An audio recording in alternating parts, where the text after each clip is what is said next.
Este é o Insidecast, o seu podcast do Inside Cars. Insidecast. E ele tem o apoio de The Garage e betmais.com. Bom, vamos voltar um pouco para a tua história com os carros. Como você decidiu ser jornalista? Como é que foi esse teu começo aí? Onde foi essa cagada, né? Eu falo para as pessoas, você quer ficar rico sendo jornalista? Você tem que ser William Bonner. E vamos assim, talvez ele receba mais como celebridade, né? Você estar no horário nobre da Globo diariamente, do que efetivamente como jornalista. Apesar do William Bonner ser um jornalistaço, sou muito fã do William Bonner. Inclusive, sigo o William Bonner. Aquele like lá é meu, várias vezes. Mas, eu também. Cara, eu falo sempre que todo jornalista especializado em esporte é um atleta frustrado na sua respectiva modalidade, né? Todo cara que está lá no Sport TV comentando o jogo do Flamengo e Corinthians, na verdade o que ele queria era tá com a 10 da seleção no Maracanã. Esse era o sonho de infância de todo mundo, com exceção dos comentaristas que eram jogadores, né? Então eu sempre tive esse sonho de ser piloto, mas sou de uma família, como diz meu pai, de classe média melhorada. Nunca... A ideia de um dia pedir um kart 2 tempos para o meu pai nunca passou pela minha cabeça, porque eu sabia que era uma violência, né? Sim. Mas, teve aquele boom do kart indoor, né? Nos anos 90, ali, 93, 94. Nossa, cara, era rato de kart indoor e tudo mais. Então, eu sempre quis trabalhar com jornalismo para trabalhar com automobilismo. Mas eu sempre gostei muito de futebol. Lá no Sul é muito forte a cultura. Eu sempre me criei no Estádio Olímpico do Grêmio, né?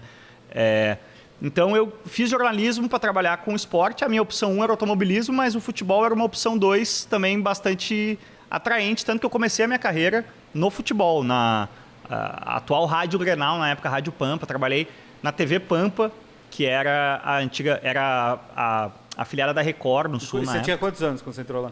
19 anos, terceiro semestre da faculdade. Entrou de estagiário lá.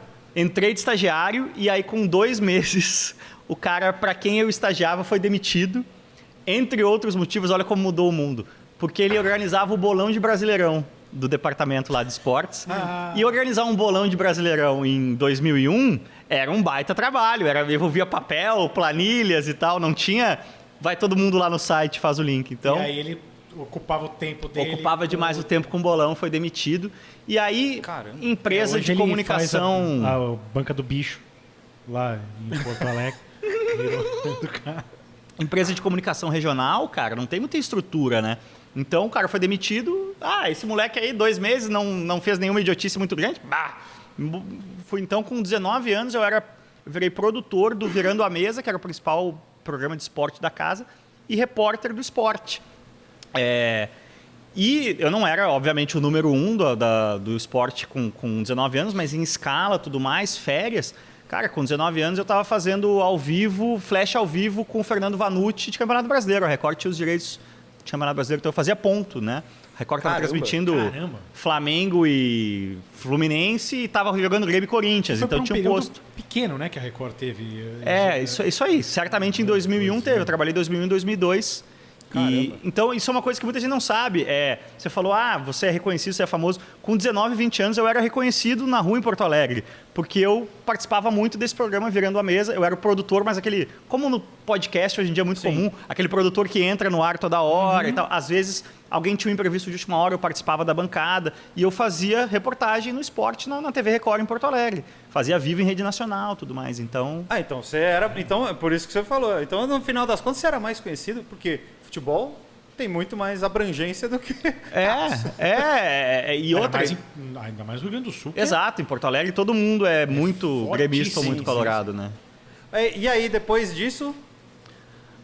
Mas o meu sonho era ir para os Estados Unidos trabalhar com a Fórmula Indy, cara. Eu sempre fui muito mais apaixonado pela Fórmula Indy do que...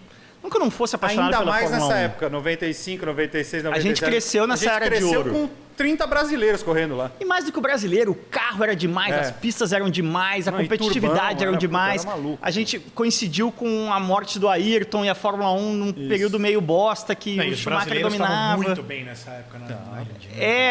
Cara, eu comprava. Eu lembro que tinha a revista Champ Car, Eu comprava em banca de aeroporto, custava, Gastava mano, um monte de muito. dinheiro. Era uma coisa tipo assim, R$40 na época, que hoje seria 120 absurdo. conto numa revista, sabe? Então eu sempre tive esse sonho. E meio que planejei isso, assim. Eu me formei em dezembro de 2003, em abril de 2004 eu fui para Nova York fazer uma especialização em publishing, que é quem quer trabalhar com revista mesmo, né? E meu sonho era trabalhar na Racer. E a versão curta é que em dezembro de 2004 a Racer patrocinou meu visto de trabalho e eu fui para os Estados Unidos. Que loucura. E aí você ficou trabalhando lá na Racer, quanto tempo você ficou lá? 2005, 2006. Deu 2 anos cheios de Estados Unidos. Redondinho. Mas os Estados Unidos tem uma história legal, né? Você teve um carro que foi basicamente a sua casa. Então, como é que eu consegui esse emprego da Racer, né? Quando eu estava no Brasil já, foi meio que o boom da internet mesmo, né? Para valer de jornalismo. Eu comecei a mandar material do Brasil, justamente porque tinha muito brasileiro, piloto brasileiro. Em inglês para eles. Né? Para um site chamado autoracing1.com. Era um site pequenininho, mas que publicava muita fofoca, era uma coisa pré-rede social, sabe? Então a fofoca, o rumor, ele estava no site. Então era um site pequeno, mas que todo mundinho da Fórmula Indy lia. Tava fazendo a coisa certa, né? Para que as pessoas vissem, né? Ele não tinha abrangência grande nenhuma, mas na indústria ele era muito influente, entendeu? E eu comecei a mandar coisa para esse cara do Brasil. E aí quando eu cheguei nos Estados Unidos, terminei essa minha especialização, foi um programa de verão, assim, foi 8 semanas. Quando terminou, eu falei pro cara, tô aí, né? Não quer me dar um emprego? O cara falou, cara, o site sou eu, não tenho dinheiro para te dar, mas eu te credencio para as corridas. E aí eu tinha uma grana que era, tipo, a ideia era durar até o fim do ano aquela grana nos Estados Unidos. Eu comprei uma van por $800 e uma Dodge Caravan 93. Que beleza. Que é... Sensacional, velho. Mas, cara, olha que loucura isso. Isso é 2004. Uma Dodge Caravan 93 é um carro de 11 anos, não era tão antigo assim. Não. Custava $800. Só que era o Lemon. O Lemon é o nosso sinistrado aqui no Brasil, né? Então são carros sem garantia, sem era nada. Lemon mesmo ou era um Era Savage Lemon. Title? Lemon. E Lemon, para quem não sabe, nos Estados Unidos tem algumas regras, tem uma regra de Lemon lá. Cada estado tem a sua regra, tá? Mas vou dar um exemplo da Califórnia. A Califórnia é o seguinte, você leva um carro com defeito para a concessionária, ele pode ser 0. Você leva o carro com defeito para a concessionária. Bateu o motor. Os caras têm 15 dias para arrumar. Eles têm que te devolver o carro em 15 dias. Se eles não te devolvem o carro em 15 dias com o motor trocado, tipo um motor novo ou arrumado, que seja, do jeito que a garantia da fábrica é, você, por direito, pode ter um 0 igual àquele, equivalente. Um exemplo na Califórnia. E aí aquele carro não é comprado pela concessionária. A montadora é obrigada a comprar aquilo de volta. Sim, Então eles são obrigados a comprar aquilo e eles podem revender aquilo como Lemon. sim, Só que aí eles vendem bem mais baixo. sim. E era um carro... O carro era horrível. Vou te falar uma outra coisa muito louca, que eu comprei essa van e comecei a ir nas corridas, e na época tinha Champ Car e a IRL, né? Então Sim. tinha 32 corridas, era corrida todo final de semana. E eu me credenciava para as duas. Que tinha as duas. Às vezes tinha que optar entre uma e outra.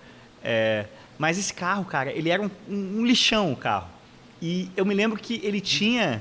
Quando eu tirei o banco, né, traseiro, abandonei como se fosse um corpo na beira da estrada, morrendo de medo de um policial ver. Littering. Littering. Uma $1.000. multa por littering. $1.000 a multa por littering. $1.000. E aí quando eu tirei o banco, cara, eu notei que tinha uns cristalzinhos brancos assim. Oh, que beleza. Meu Deus do Valia céu. muito mais, então, Na do que você época imaginava. eu não fazia ideia do que era. Anos depois, quando eu comecei a ver Breaking Bad, eu falei, caralho, eu acho que o meu Olha carro aí. era cheio de crystal meth.